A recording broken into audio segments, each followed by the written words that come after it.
27. రాష్ట్రంలో గల మొత్తం కమతాలలో ఉపాంత కమతాల వాటా ఎంత? ఆన్సర్ వచ్చేసి ఆప్షన్ డి 64.56%. Question number 78. 2015-16 గణాంకాల ప్రకారం రాష్ట్రం యొక్క సగటు భూ కమత పరిమాణం ఎంత?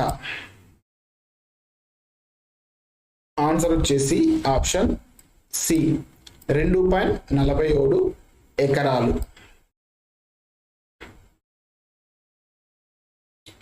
Question number 79. రబీ ఋతువులో పంట కాలం ఎంత? ఆన్సర్ వచ్చేసి ఆప్షన్ బి 4 నెలలు. Question number 80. రాష్ట్ర జనాభాలో